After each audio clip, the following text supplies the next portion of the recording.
오늘은 사도행전 강의 13번째 시간 아나니아와 삽비라라는 제목으로 하나님 말씀을 나누겠습니다. 카시아 세인트 클레어라는 사람이 쓴 책이 있는데요. 그 책의 제목은 총보다 강한 실이라는 책입니다. 총이 역사를 만들었을 것 같지만 총보다 강한 게 있었다.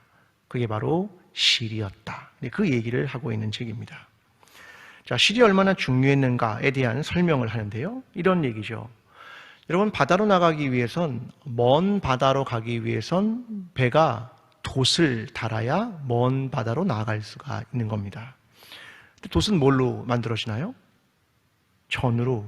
천은요? 실로. 자, 이 말은 뭐냐면 실이 있었기 때문에 어느 나라가 해양 국가가 될 수 있었다. 그 얘기입니다. 아니, 보잘것없는 실이 뭘 그리 대단할까라고 하지만 아니야. 해양 국가가 될 수 있는 건 실 때문이야. 그 이야기를 하는 겁니다. 실이 그 정도가 아닙니다. 여러분, 실크로드를 알고 계시죠?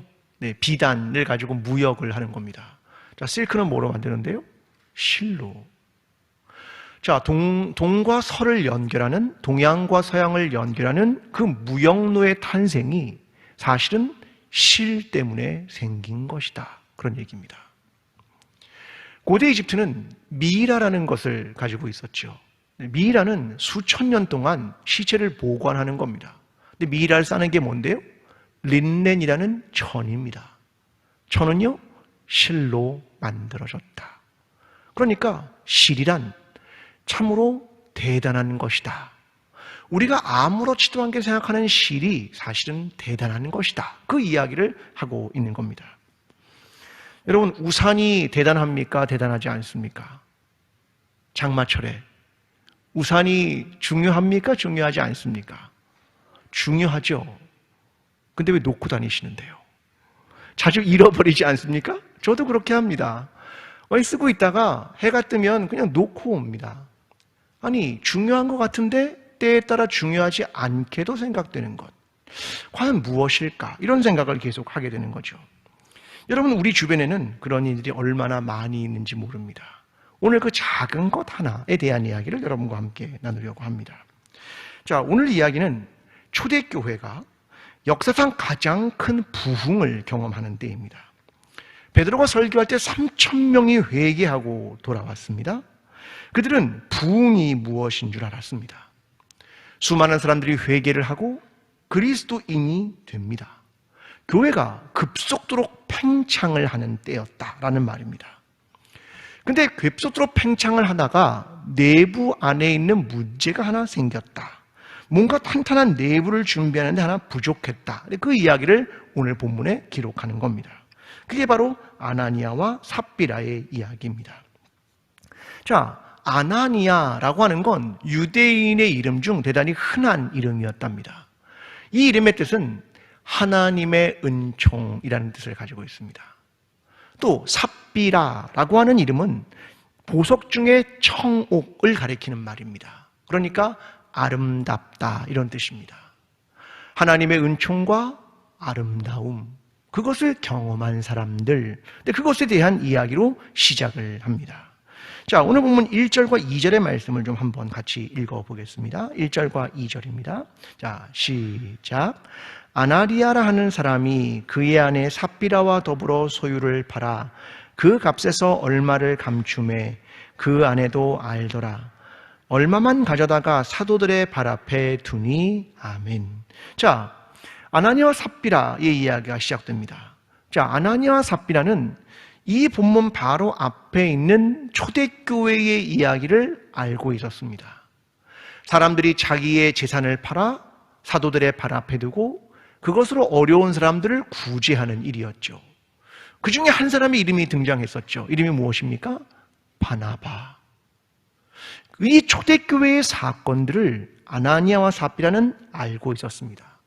그런데 문제는 시각이 달랐다는 데 있습니다. 지금 초대교회의 교인들은 자발적으로 자신의 재물을 팔고 그리고 그것을 어려운 사람들을 위해 나누는 헌신을 한 것이었습니다. 그런데 아나니아와 삽비라는 이 시각을 뒤틀었습니다. 그리고 어떤 관점에서 보냐면 명성이라는 관점에서 봤다는 겁니다. 그래서 그들이 나도 이름을 좀 내고 나도 좀 괜찮은 그리스도인이 되고 싶다. 그래서 소유를 팔아서 이것을 사도들에게 가져가기로 한 것입니다. 근데 물론 일부를 감췄죠. 자, 이미 그들은 동기에서부터 왜곡되고 있었습니다. 자, 그들이 그 값에서 얼마를 감춤해. 자, 이 말은 일부를 떼어냈다. 그런 말입니다. 일부를 떼어냈다. 자, 우리는 구약 성경에 일부를 떼어난 한 사람의 이야기를 알고 있습니다. 누구냐면 아간입니다. 그가 여리고성을 점령할 때 한 장막에서 금과 은과 신할산 외투를 봅니다. 그걸 훔쳐다가 자기 장막에 둡니다. 여러분, 여리고성에 대해서 우리는 알고 있습니다. 이 전투가 가진 특징이 뭡니까? 헤렘. 헤렘은 모두가 하나님의 것입니다. 이런 전투의 특징을 가지고 있는 겁니다. 그런데 아간은 그렇게 하지 않았습니다. 이 여리고성의 첫 번째 전쟁에서 얼마를 감추어 두었다. 자, 이렇게 설명하고 있는 겁니다. 자, 이런 표현을 하고 있는 신약의 본문이 하나 있습니다. 디도서 2장 9절과 10절인데요. 자, 디도서 2장 9절과 10절을 함께 좀 읽어보겠습니다. 자, 시작. 종들은 자기 상전들에게 범사에 순종하여 기쁘게 하고 거슬러 말하지 말며 훔치지 말고 오히려 모든 참된 신실성을 나타내게 하라. 이는 범사에 우리 구주 하나님의 교훈을 빛나게 하려 함이라. 아멘. 자, 여기서 어떤 단어겠습니까? 훔치지 말고, 너는 떼어 먹지 말고, 그런 뜻을 여기에 기록하고 있는 겁니다. 자, 우리는 여기서 하나의 질문을 하게 됩니다. 아니, 이게 뭐 그리 큰 일입니까? 아니, 전혀 안 하는 사람보다 아나니아와 삽비라가 나은 것 아닙니까?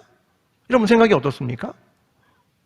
아니, 아무것도 안 한 사람보다 대부분 하고 일부만 조금 자기 걸로 취하는데 이게 뭐 그리 대단히 나쁜 것입니까? 이런 질문을 하게 된단 말입니다. 여러분, 이것은요, 거짓과 속임에 대한 문제입니다. 하나님은 이것을 뭐로 응답하냐면 죽음으로 응답하고 있습니다. 여러분, 초대교회에 들어온 최초의 악이었습니다. 자, 문제는 뭐냐? 여기에 문제는 표면적, 그리고 외식, 다른 사람에게는 내가 경건한 모습으로 실제로는 아닌 것으로 나타내는 것을 의미하는 것입니다. 여러분, 우리는 유대인들의 삶을 예수님께서 비판하신 것을 알고 있습니다. 예를 들면 이런 거죠. 기도할 때 유대인들이 어디에서 기도를 했습니까? 회당과 거리에서. 기도 시간이 3시, 6시, 9시인데 그때가 되면 이들이 길거리에 회당으로 가는 겁니다. 왜요? 많은 사람이 보는 앞에서 내가 기도를 해야 남들이 나를 어떻게 봅니까? 경건한 사람, 이렇게 본다는 겁니다. 자, 그러니까 그들이 거기에 나아갔습니다. 주님은 여기에 대해서 이 바리새인과 서기관들 같은 외식하는 사람들에 대해서 이렇게 말씀하십니다. 마태복음 23장 27절에 이렇게 말합니다. 화 있을진저 외식하는 서기관들과 바리새인들이여, 회칠한 무덤 같으니 겉으로는 아름답게 보이나 그 안에는 죽은 사람의 뼈와 모든 더러운 것이 가득하도다. 자, 그들의 삶을 한마디로 이렇게 말합니다. 너희는 회칠한 무덤 같아. 무덤 안에는 뼈들이, 썩은 시체들이 가득한데 밖은 멀쩡한 거야. 너희는 이런 회칠한 무덤하고 뭐가 다르냐라고 말씀하신 겁니다. 여러분, 예수님은요, 평생 사람들의 종교성과 싸우고 있는 겁니다. 속은 그렇지 않으면서 겉으로는 거룩한 척하는 사람들 말입니다. 여러분, 예수 그리스도가 피로 값주고 사신 새로운 교회, 그 교회는 예수 그리스도의 부활을 경험한 공동체입니다. 이 말은 이전과는 다른 새로운 공동체다, 이걸 의미하는 말이죠. 이전에 유대인의 공동체들은 뭐가 중요했다고요? 겉모습이. 새로운 부활의 공동체는 너희의 내면과 속사람이, 이것이 전혀 다른 전환이라는 것을 요청하는 겁니다. 마치 새 언약이 우리에게 법을 내 속에 마음에 두는 것과 똑같은 것입니다. 여러분, 우리는 사울이라는 왕을 알고 있습니다. 하나님은 이 사울에 대해서 어떻게 생각하셨을까? 자, 사무엘상 16장 7절이 이렇게 말합니다. 자, 한번 제가 읽어보겠습니다. 여호와께서 사무엘에게 이르시되 그의 용모와 키를 보지 말라. 내가 이미 그를 버렸노라. 내가 보는 것은 사람과 같지 아니하니 사람은 외모를 보거니와 나 여호와는 중심을 보느니라 하시더라. 아멘. 자, 사울은 다른 사람보다 키가 어땠습니까? 다른 사람이 있으면 어깨밖에 오지 않았습니다. 키가 굉장히 컸고요. 사람들이 처음 사울을 봤을 때 역시 왕이 될 만한 사람이야, 이렇게 이야기할 만큼 용모가 출중했단 말입니다. 근데 하나님 뭐라고 말합니까? 나는 외모를 보지 않는다. 나는 그의 중심을 본다. 이렇게 말합니다. 우리는 예수님의 모습에 대해서 그리고 있는 이사야 53장 2절을 알고 있죠. 그는 주 앞에서 연한 순 같고 마른 땅에서 나온 뿌리 같아서 고운 모양도 없고 풍채도 없은즉 우리가 보기에 흠모할 만한 아름다운 것이 없도다. 예수님은 외모에 대해서, 겉의 모습에 대해서 그리 흠모할 만한 것이 없다. 이렇게 예언서가 기록하고 있는 것입니다. 사람의 기준과 하나님의 기준은 다릅니다. 그 이야기를 전해주고 있는 겁니다. 제가 얼마 전에 어떤 분들하고 같이 이야기를 나누면서 유튜브에 대한 이야기를 나눴습니다. 여러분 유튜브를 자주 들어가 보십니까? 네. 근데 유튜브에 보면 뷰가 있잖아요. 몇 명이 봤는지가 이렇게 기록이 되잖아요. 그렇죠? 어떤 사람들은 보는 횟수가요, 뭐 몇만, 몇십만 뷰가 있습니다. 그게 궁금했죠. 야, 어떻게 저 사람들은 저런 영상을 찍으면 그렇게 많은 사람들이 이걸 볼까? 여러분, 왜 사람들이 그런 걸 많이 본다고 생각하십니까? 전 이렇게 생각했습니다. 아, 컨텐츠가 좋은 모양이야. 그러니까 많은 사람들이 저기에 들어가서 보지라고 생각을 했습니다. 근데 여러분, 가만히 잘 보십시오. 그렇지 않습니다. 아주 단순한 일상, 넥타이 매는 법, 아들에게 수염 깎는 거 알려주는 법, 이게요 몇십만 뷰입니다. 제가 설교를 하면 몇십만 뷰가 되나요? 아닙니다. 네. 고작해야 한 천 정도입니다. 1000 좌우에 움직여요. 그러면 도대체 이런 사람들은 어떤 걸까? 이런 것을 같이 이야기를 하다가 이렇게 얘기했습니다. 여러분 유튜브에 가면 썸네일이라는 게 있죠. 그러니까 처음 나오는 창에 있는 요만한 작은 그림 있잖아요. 그게 썸네일입니다. 그걸 보고 사람들은 이걸 클릭하기도 하고 클릭하지 않기도 합니다. 그러니까 뭐가 중요하냐면 첫 번째 드러나는 그 썸네일이라고 하는 첫 번째 화면이, 작은 화면이 되게 중요하다는 겁니다. 그 모임, 같이 이야기하는 사람 중에 이렇게 이야기했습니다. 아하, 그 사람들이 왜 몇십만 뷰를 찍었는지 알았습니다. 중요한 건 내용이 아니라 잘생김, 예쁨, 그게 횟수를 올린답니다. 처음 보여주는 창에 이 사람이 예쁘면 누르는 겁니다. 내용과 관계가 없습니다. 여러분 생각을 해보죠. 도대체 세상의 기준은 무엇일까? 여전히 외모? 어떻게 보이느냐? 이것이 세상의 관심이란 말입니다. 여러분, 오늘 성경의 아나니아와 삽비라의 이야기는 그거 아니야. 외적인 기준? 그거 아니야. 어떻게 보이느냐? 그것 아니야. 그건 다 종교야. 내가 너희에게 원하는 건 너희의 중심이고 너희의 마음이야. 이것을 우리에게 이야기하는 것입니다. 오늘 저와 여러분의 신앙이 경건의 모양을 갖춘 사람이 아니라 경건의 능력과 삶을 살아가는 하나님의 거룩한 공동체로 살아가는 저와 여러분의 삶이 되기를 간절히 기도합니다. 자, 오늘 본문 3절과 4절입니다. 제가 3절을, 여러분이 4절을 읽습니다.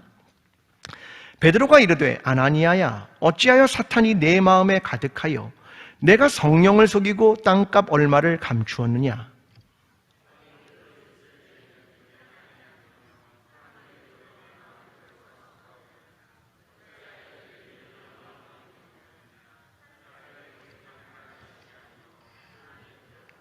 아멘. 자, 지금 베드로 얘기는 이겁니다. 넌 말이야, 날 속인 게 아니야. 성령을 속인 거야. 너는 지금 이 거짓말은 사람을 향한 게 아니라 하나님을 향한 거야. 그 얘기를 베드로가 하고 있는 겁니다. 자, 그러면서 출발점은 이렇게 말합니다. 사탄이 내 마음에 가득하여. 자, 그러면 아나니와 삽비라의 잘못이 아니네요. 왜? 사탄이 내 마음에 가득했으니까. 근데 그 다음 얘기는 아닙니다. 이렇게 말합니다. 내 마음대로 할 수가 없더냐? 이 말은 너의 책임이야. 이것을 말하는 겁니다. 사단이 그런 것들을 가득하게 했을지라도 내 마음대로 할 수 있는 거야. 그 말을 하는 겁니다. 자, 우리는 하나님께서 가인에게 하신 말씀 하나가 있었습니다. 창세기 4장 7절인데요. 함께 읽어보겠습니다. 창세기 4장 7절입니다. 자, 시작. 내가 선을 행하면 어찌 낯을 들지 못하겠느냐? 선을 행하지 아니하면 죄가 문에 엎드려 있느니라. 죄가 너를 원하나 너는 죄를 다스릴지니라. 아멘. 자, 이 얘기 뭡니까? 죄가 어떻게 한다고요? 너의 문 앞에 엎드려 있다. 그런데 너는 어떻게 하라고요? 죄를 다스려라. 굉장한 말입니다.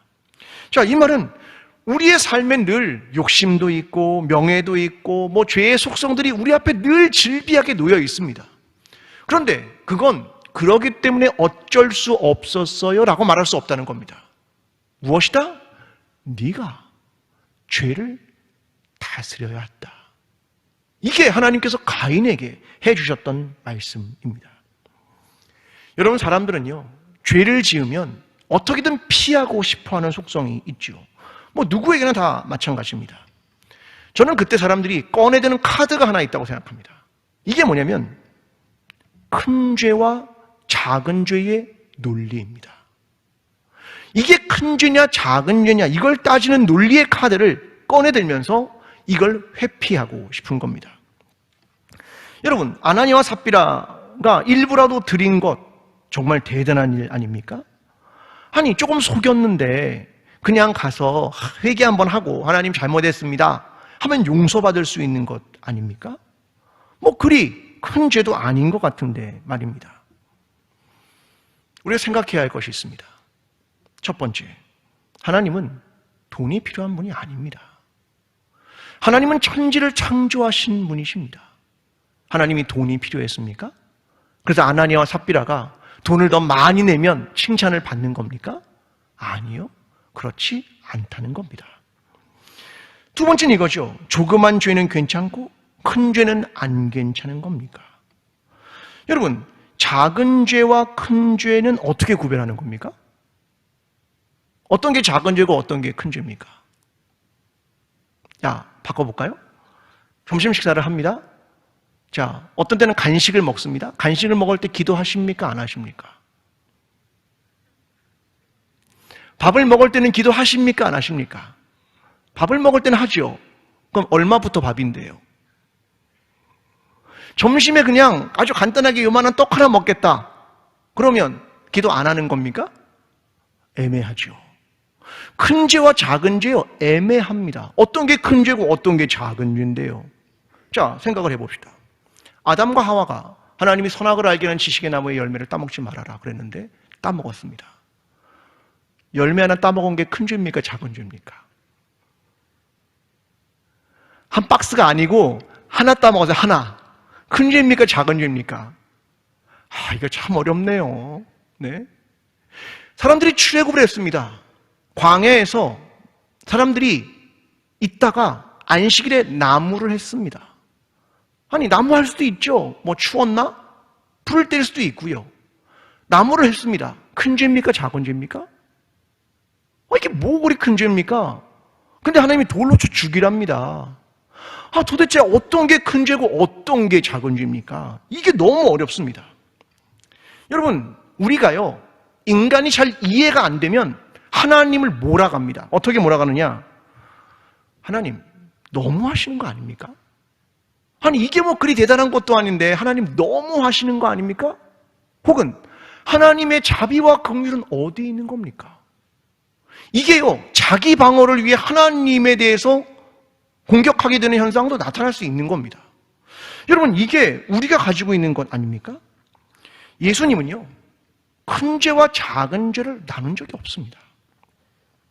자, 하나님 나라에 대한 이야기를 하다가 마가복음 9장 42절에서 이렇게 말씀하십니다. 자, 함께 읽어보겠습니다. 시작.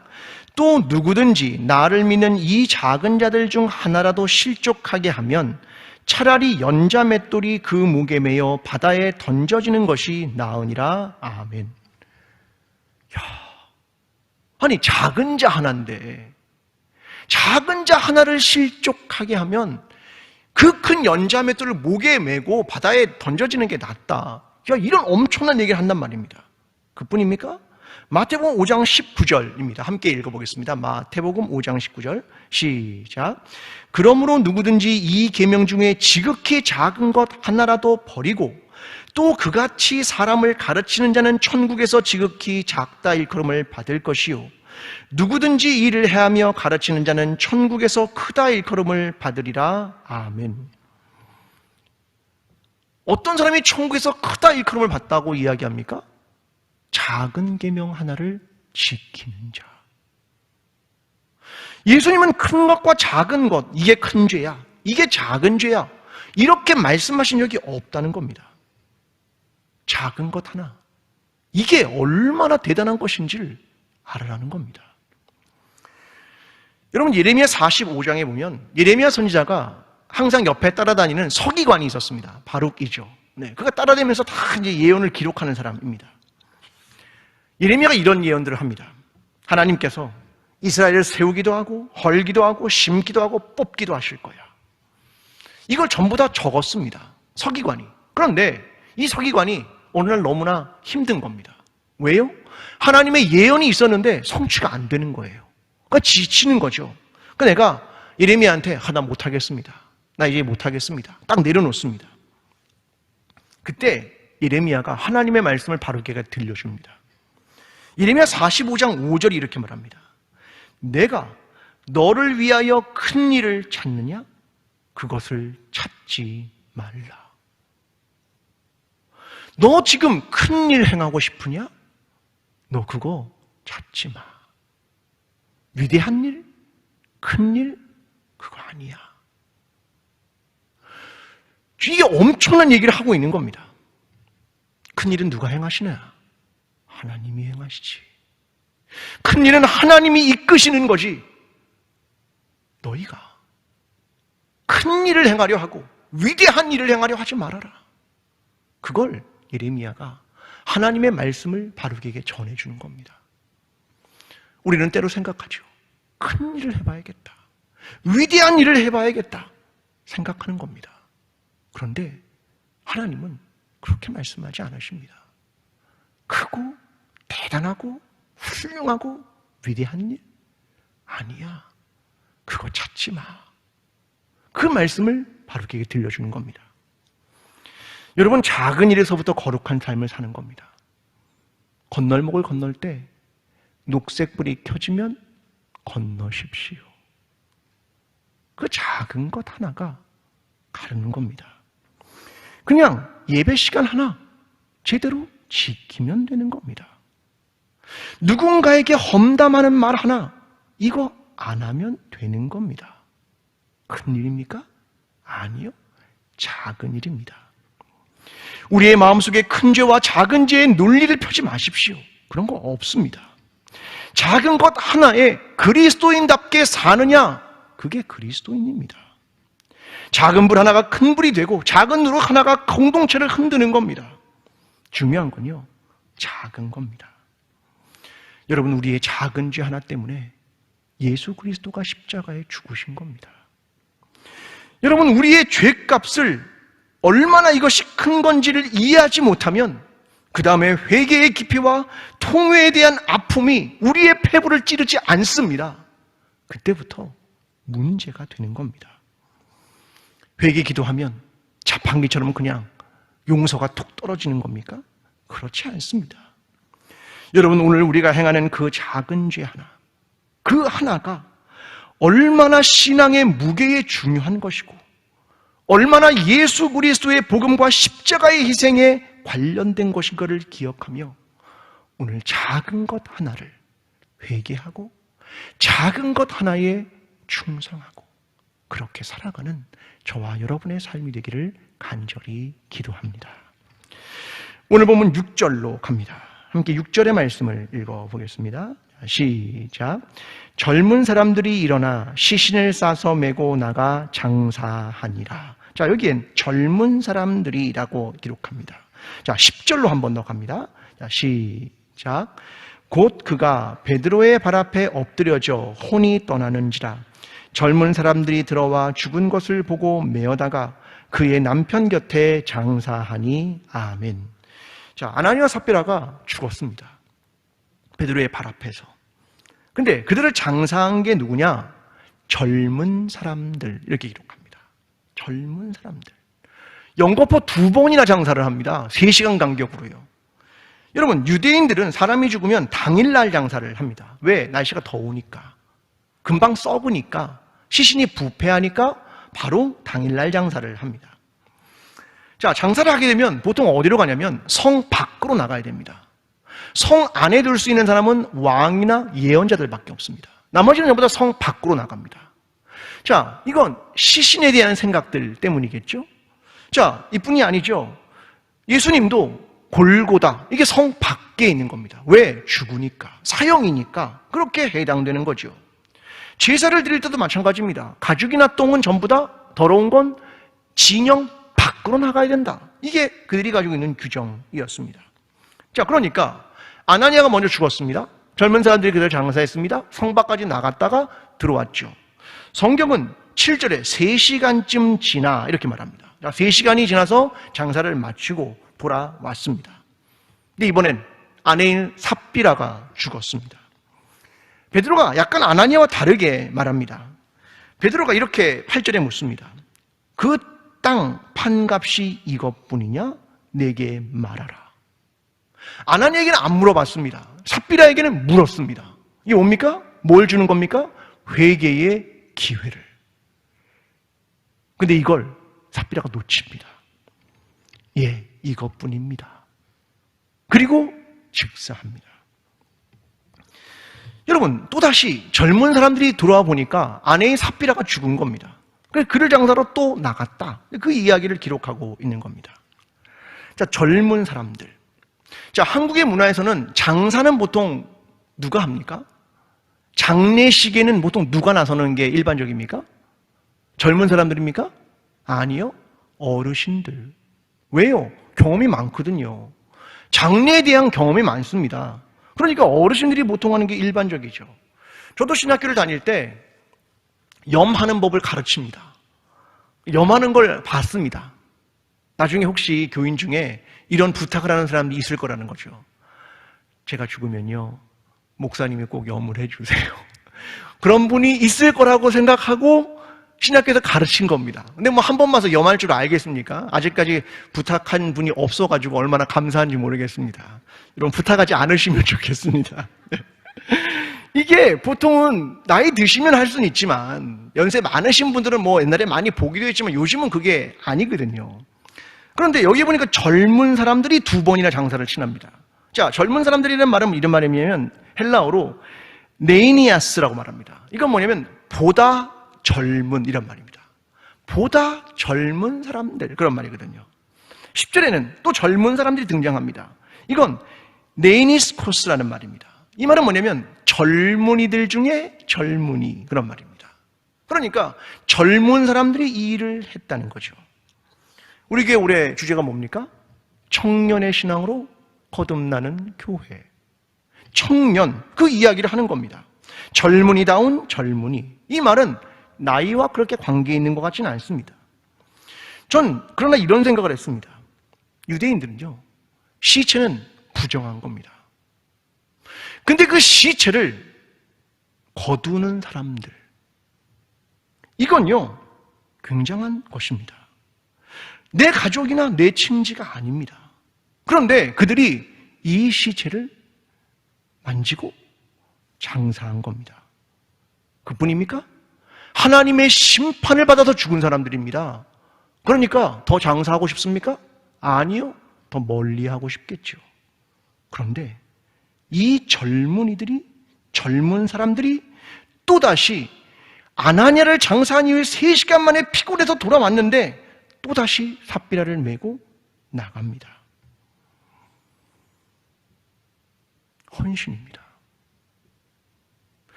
여러분, 이것이 초대교회에 지금 일어났던 일 중에 하나라는 걸 보여주고 있습니다. 하나님은 경험이 많은 사람들을 사용하실까? 아니면 지혜가 많은 사람들을 사용하실까? 오늘 본문이 보여주는 건 이러한 생각합니다. 기꺼이 감당하려 하는가? 내가 더러움을 만지는 것조차 두려워하지 않을 마음이 있는가? 그건 나이의 문제가 아님을 우리에게 이야기해 줍니다. 여러분, 오늘 본문 11절에 이렇게 기록합니다. 온 교회와 이 일을 듣는 사람들이 다 크게 두려워하니라. 아이러니하게도 교회, 온 교회, 이 에클레시아라는 말이 사도행전에 여기 처음 등장합니다. 여러분, 교회, 에클레시아는 뭐냐면 어디로부터 불러낸 사람들, 이걸 의미하는 말입니다. 어디로부터 불러낸 사람들. 그래서 그 어디로부터와 다른 사람들, 그걸 말하는 겁니다. 오늘 본문이 보여주는 건 이겁니다. 유대인들과 다른 사람들. 그들은 그리스도인이었다. 유대의 사람들이 외형과 겉으로 보이는 경건을 추구할 때 그들은 중심이 변했던 사람들이었다. 사람들이 겉으로 제도와 전통과 외식을 가졌던, 종교를 가졌던 사람들이지만 지금 이들은 하나님을 경외하고 성령의 공동체가 되기 시작했다. 그것을 의미하는 말입니다. 오늘 하나님은 저와 여러분을 젊은 사람들로 부르십니다. 이게 교회를 세워가는 사람들이었고 기꺼이 이 일을 감당하는 사람들이었습니다. 여러분, 이것을 통해서 우리가 그리스도인임을 드러내는 것입니다. 종교인이 아니라 예수 그리스도의 이름을 가진 사람임을, 우리 공동체가 세상의 모임이 아니라 성령의 공동체임을 분명하게 하기 시작했다. 그것을 의미하는 것입니다. 오늘 저와 여러분의 삶이 하나님께서 우리를 새로운 부활의 공동체로 부르신 것처럼, 하나님을 경외하며 내면의 변화를 원하신 것처럼, 종교나 외형이 아니라 우리의 마음과 중심이 하나님을 향하고 하나님을 경외하는 삶을 살기를 원하셨던 것처럼, 오늘 그리스도인과 그리스도에게 속한 사람임과 우리가 성령의 공동체 안에 있는 교회임을 세상에 증거하는 저와 여러분의 삶이 되기를 간절히 기도합니다. 기도하겠습니다. 사랑하는 하나님, 우리의 신앙이 다른 사람을 의식하며 신앙생활을 했는지도 모르겠습니다. 보이지 않는 하나님 앞에 진실함으로, 중심으로부터 마음을 다해 하나님만을 경외했습니까? 죄 하나도 나 스스로 분류해내기 시작했습니다. 이 정도쯤이야. 남들도 모두 그 정도는 해. 어느 순간 우리는 죄에 대한 민감성을 잃어버렸습니다. 작은 한 사람, 이름도 없는 한 사람, 그 사람들을 소중하게 여기지 않았습니다. 주님, 우리를 회복시켜 주시고 다시금 하나님의 말씀 앞에 조명받게 하시고 말씀이 우리 안에 있는 것들을 드러낼 때에 회개하는 그리스도인이 되게 도와주시옵소서. 그리스도인으로 성령의 공동체로 살아갈 수 있도록 주님 우리를 도와주시옵소서.